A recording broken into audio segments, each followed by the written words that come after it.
that Kadi has given, let us support, let us be each other's keeper. It's been a tough year. It's been a very, very tough year, but we can't lose our humanity because of that. For those of us who can, please use the numbers that Kadi gave. Support her. Go with her if you can, if you have the time.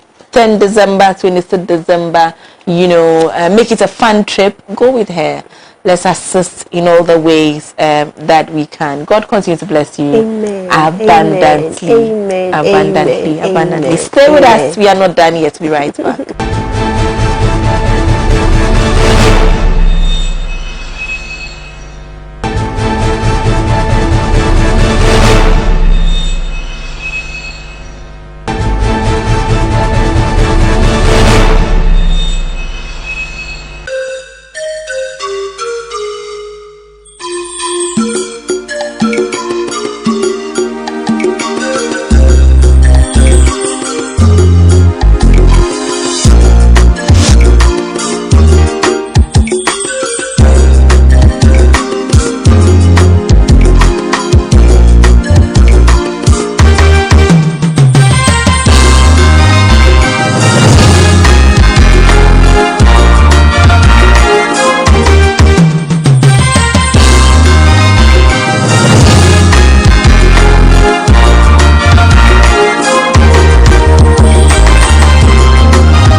Launched a charity in my dad's village in Ablekuma up them side, right. And I was there for like a couple of years, and then in 2012 I moved down to Accra, because then I realized the poverty isn't really in the villages, because it takes a village to raise children, right. And everyone's into each other in the village. If you ain't got, I've got, so I'll share with you, right. But here in Accra now, it's a kind of thing, if you haven't got, you haven't got. So we moved down to Nungwa in 2012, and we realised, all right, we're going to aim for orphans. So the first charity party we done for was Rima Homes in Dansoman. We fed 100 children, and that was in 2012. Yeah. And then after that, about 2 months after that, we fed an orphanage called Lord Christian Homes. But when we got into them, we realised that they were so underprivileged, and some of the kids was very undernourished. So we said, all right, we're going to set our mind to just deal with that specific orphanage, and as time moved on, I realized, I want to, instead of like spending big amounts of money and having these all-day programs, because it's a mind game for the children, because the children, they've never experienced these things, they've never seen bouncy castles, trampolines.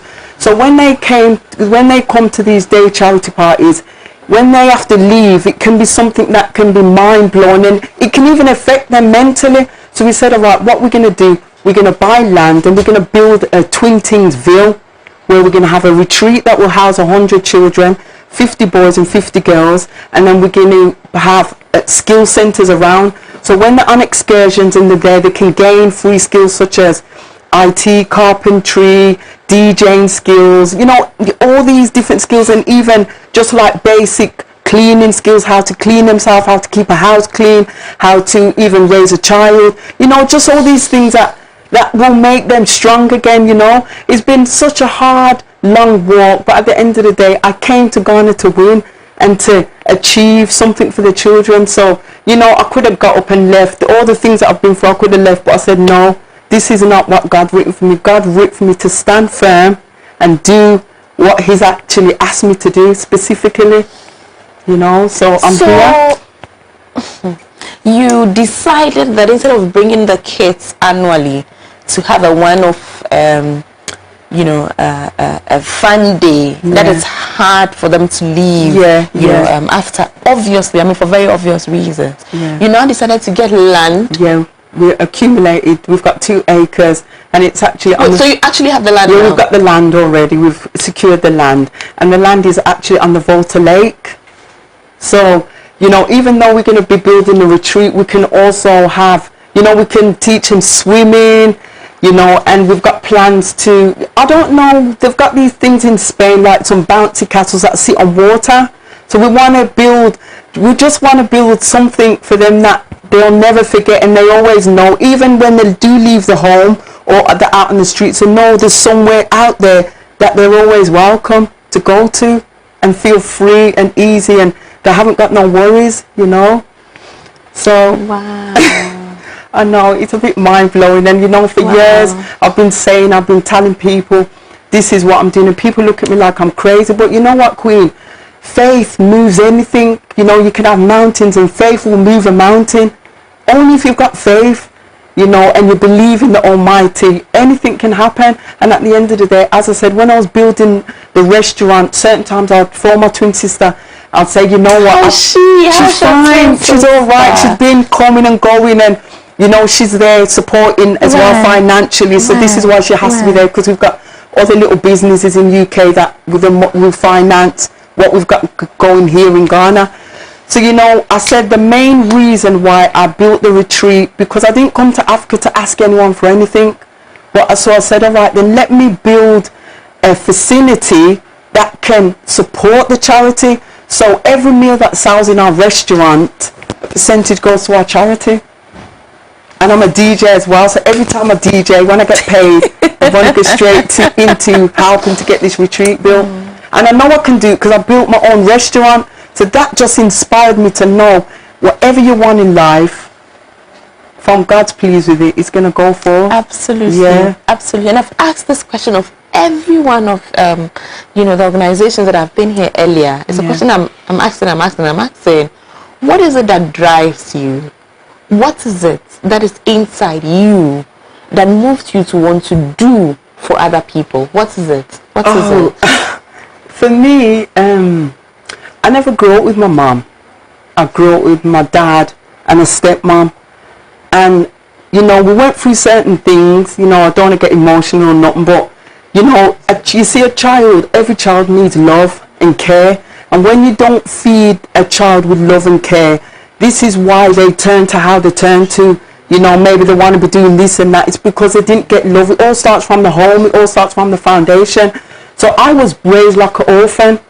You know, even though I had a mom and I had a stepmom, I didn't know my mom until I was like 14, 15.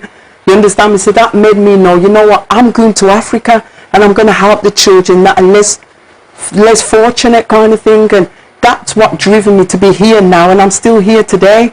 You know, I've got a street child that lives with me. She, you know, she's got a mom and dad. But, you know, obviously her mom and dad love her, but it's not just about love. You have to care. You understand where I'm coming from? Yeah, you have to be responsible. I mean, love will not feed the child. Definitely not, Queen. Definitely not. Love is just a part of. Love is something that God puts in you for someone. You understand me? And it comes natural, because every mother is born. You know, God said 3 times your mom and 1 time your father. Because the love that your mother is supposed to have for you, your father will never have that for you.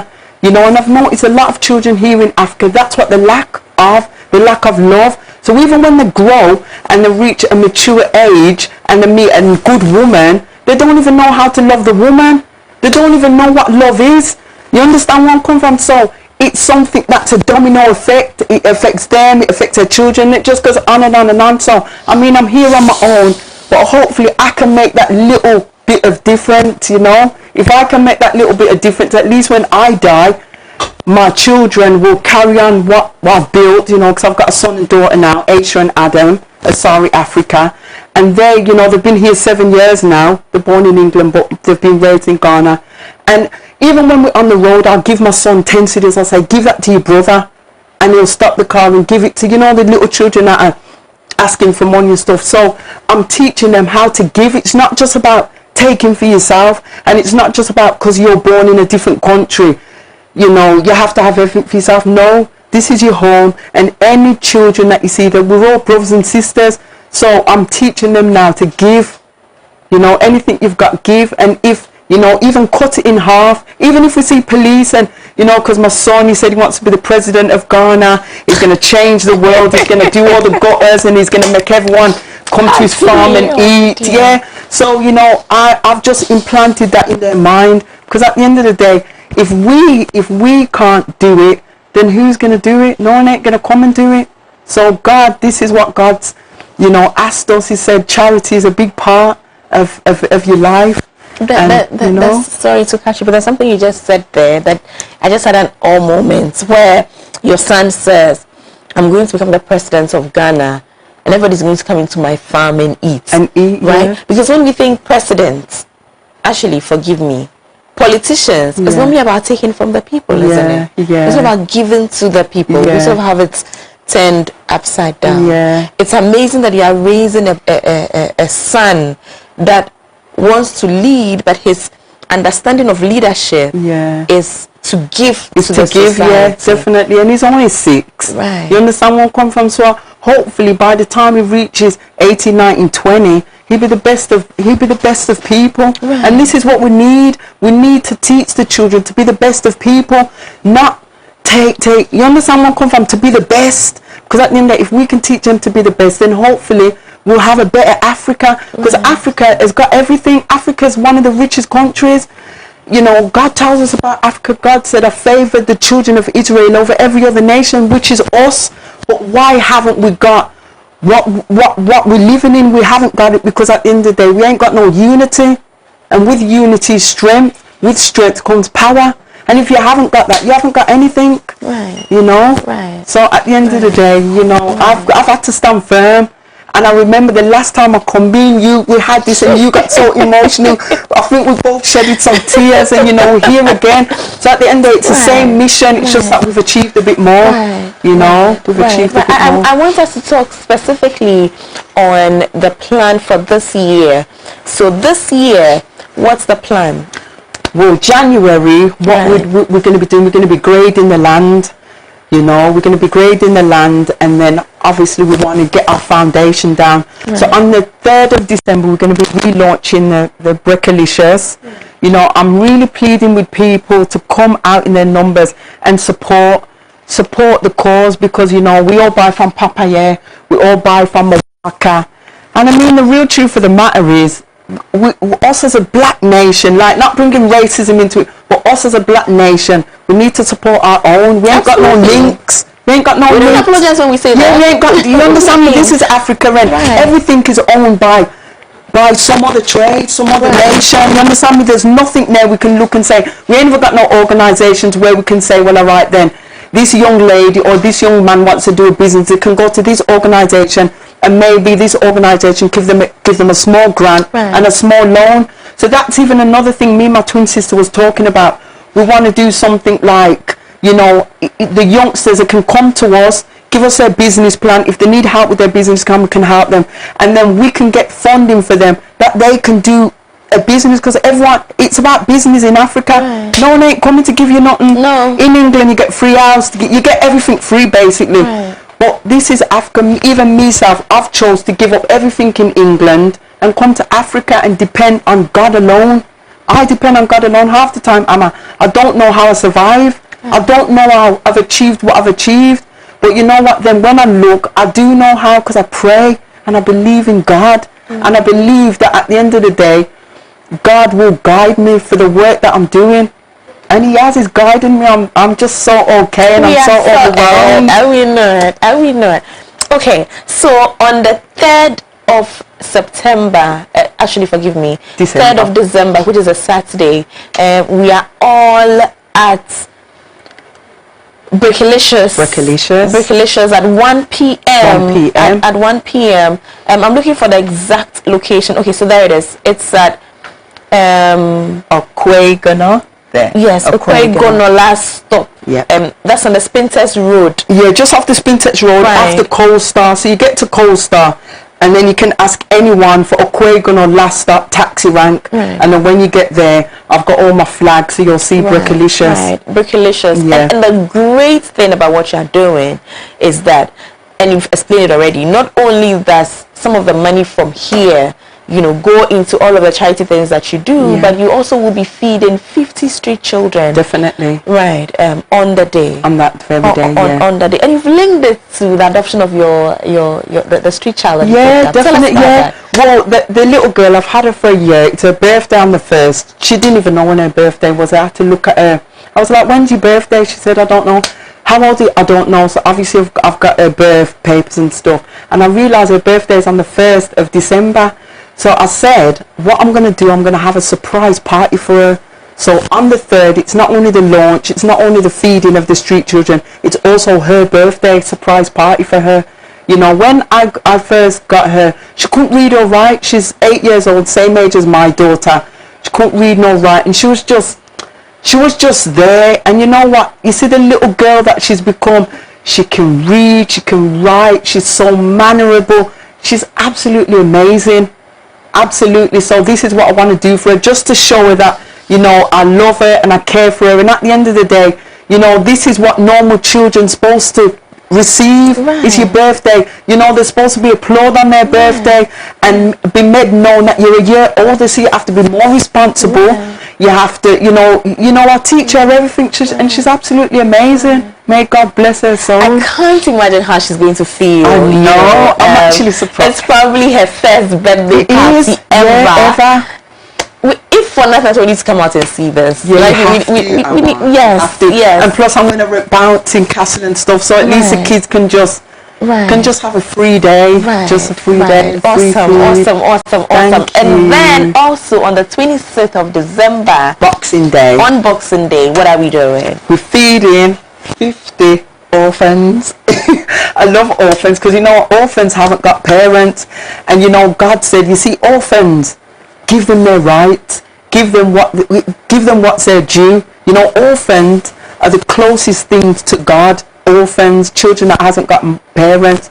So this is going to be very, very special. I've got a sponsor that has come all the way from UK. She sent over a whole heap of goodies, crisps, biscuits, chocolates. I'm even excited myself. It's like, you know, so we're going to put this into motion. We're going to be cooking jerk chicken for them, fried rice. You know, we're going to give them a time of their life. We're going to rent bouncy castle, trampoline, face painting, cotton candy. We're gonna give them the work. So you get where I'm coming from. A lot of money's gone into this specific project, and we don't mind, because you know what? We've got good sponsors from UK that, you know, that look up to Africa. Some of them can't make it out here, but they'll give anything to see, you know, the orphans smile and be happy, kind of thing. So again, all I'm asking for is for people to come out in their numbers, because I'm not asking for, no, I don't want donations. I want you to come and support and eat good food, like some jerk chicken.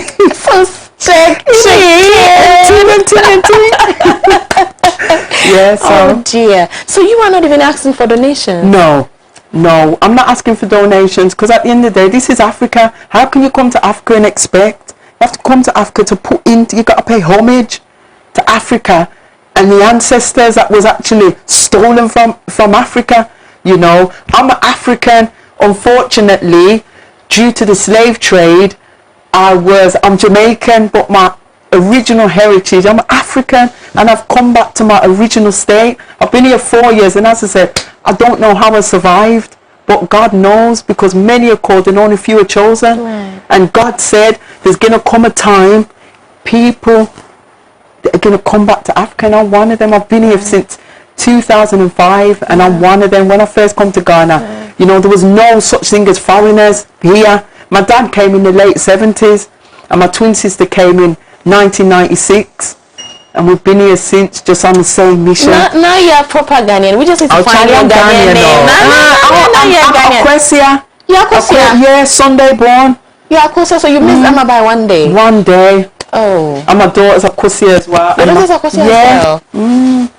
Charlie, I'm Ghanaian now. You're Ghanaian. Charlie, this one dear. This one dear. But here's sports, right? So please do not forget, it's very important to me, that on the 3rd of December, all of us meet on the Spinkters Road for the relaunch of Brickalicious. Now, I'm excited about jerk chicken. Like, I haven't had a good one in a while. Really? Oh my God, I'm gonna have to do some special food days. I will. You have to. So please, 3rd December, we are meeting, you know, on the Spinkters Road, Opoegono, last stop, at the Brickalicious eatery for the relaunch. Don't forget, it's the day that we get to give a little 8-year-old her first birthday party. You know, this lovely little girl that Her name's Alisa. Alisa, and Laila has,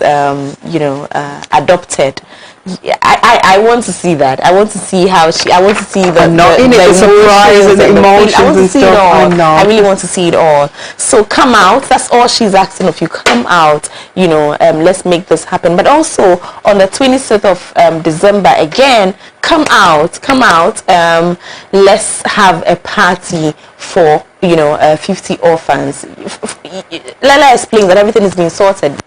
Everything's been brought in already. Yeah, the sponsors in the UK have brought all of the things that will be. But what is needed is the human beings to make it a memorable experience for these kids.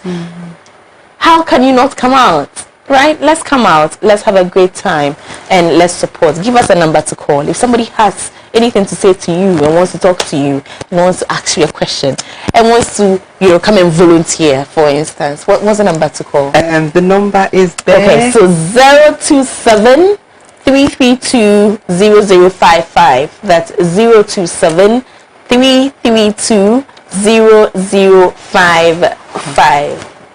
Always a pleasure. I know, babe.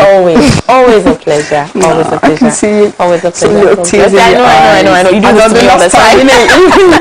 You do this to me all the time. God bless you. Thank you. God bless you. And your sister as well. Will she be here for this one? No, she's not going to be here. She's not going to be here. But she'll be here in spirit. Absolutely. And she's donated as well. Right, so it's all right. But I'm coming with your little friend. So no problem. I'm going to have a little surprise for you. He's a handful, so no problem. I'm sure we'll sort something out. Absolutely. Thank you for watching today's show. Thank you for coming. Thank you to all of the organizations. This has been a tough year. I can't say that enough. This has been a very tough year globally, but especially for us here in Ghana. It's been ridiculous. The prices of goods, the prices of fuel. Ridiculous year by all standards, but we still have some angels. I insist these people have got to be angels who still think about themselves and think about the rest of us and want to extend themselves and put a smile on the faces of kids, on the faces of orphans, on the faces of widows, on the faces of the disabled. If you can't move, I've said this over and over and over and over again, some of us simply cannot move. Please, let your money move for you. Let your well wishes move for you. Call them, encourage them, and in instances like this when you have an opportunity to be there in person for just that one day, please, by all means, let's do it. If we don't take care of ourselves, what would happen to all of us? This is for ourselves. This is for our humanity. Thank you for watching. Move. Have a glorious day. I'll see you tomorrow. Bye.